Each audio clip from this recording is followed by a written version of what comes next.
नमस्कार, जय जोहार, जय छत्तीसगढ़। मैं आंचल और आप देख रहे हैं MKS स्टूडियो CG। रायपुर में एक युवक ने हैवानियत की हदें पार कर दी। उसने अपनी पूर्व प्रेमिका और उसकी नाबालिग बेटी की हत्या कर दी, फिर लड़की की लाश के साथ रेप किया। आरोपी का एक साथ उसकी लिव इन पार्टनर ने दिया। पुलिस ने दोनों को गिरफ्तार किया है। छत्तीसगढ़ के रायपुर से शर्मसार करने वाला मामले सामने आया है।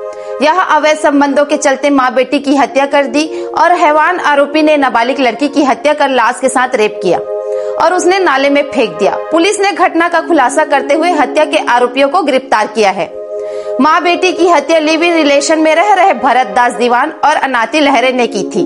भरत के मृतक महिला से अवैध संबंध थे। घटना 31 दिसंबर की रात को अंजाम दी गई थी। पुलिस को 1 जनवरी की सुबह खमतराई थाना में इलाके में एक 14 वर्षीय लड़की की लाश नाले में मिली थी। पुलिस ने जब इसकी शिनाख्त की तो वह धरसींवा थाना इलाके की निकली। पुलिस जब पूछताछ के लिए लड़की के घर पहुंची तो वहां उसकी मां की लाश खून से लथपथ पड़ी थी। महिला के गले की नस कटी थी और उसने खून से भर रहा था। पुलिस ने मुकदमा दर्ज कर जांच शुरू की है। 10 टीमों का गठन, हजारों सीसीटीवी और लाखों मोबाइल खंगाले। रायपुर पुलिस के मुताबिक महिला और उसकी बेटी के लिए हथियारों की खोज के लिए पुलिस ने साक्ष्य जुटाना शुरू किए। हथियारों ने वहां कोई सबूत नहीं छोड़े थे।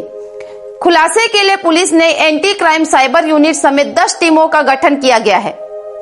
पुलिस ने इलाके के हजारों सीसीटीवी कैमरा के खंगाल और 3 लाख से अंतिम मोबाइल फोन के ट्रेस किया।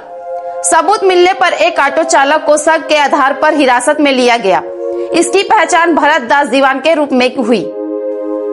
दूसरी महिला के साथ बना लिव इन पार्टनर। पुलिस ने भरत शक्ति के पूछताछ की। उसने अपना जुर्म कबूल किया। उसने पुलिस को बताया कि पहले वह मृतक महिला के पड़ोस में किराए के मकान में रहता था। इसी बीच उसके संबंध महिला से बन गए।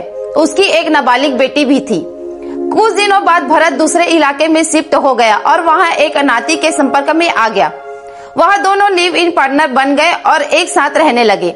इसी बीच दूसरी महिला ने भरत पर शादी का दबाव बनाया, जिससे भरत और अनाती ने उससे रास्ते से हटाने का प्लान बनाया। नाबालिग लड़की की लाश के साथ किया रेप। दोनों प्लान के मुताबिक 31 दिसंबर की रात महिला के घर पहुंचे। उन्होंने पहले चाकू से महिला के गले की नस काटी, फिर उसका गला दबाकर हत्या कर दी। आरोपियों ने उसकी नाबालिग बेटी की भी हत्या कर दी। इसी बीच हैवान भरत ने नाबालिग लड़की की लाश के साथ रेप किया। दोनों ने सबूत मिटाने के लिए लड़की की लाश को ई-रिक्शा से ले जाकर नाले में फेंक दिया। पुलिस ने आरोपियों के पास हत्या में इस्तेमाल किया गया चाकू, ई-रिक्शा और मोबाइल बरामद किए हैं। आगे अपडेट के लिए हमारे न्यूज चैनल MKS स्टूडियो में बने रहें।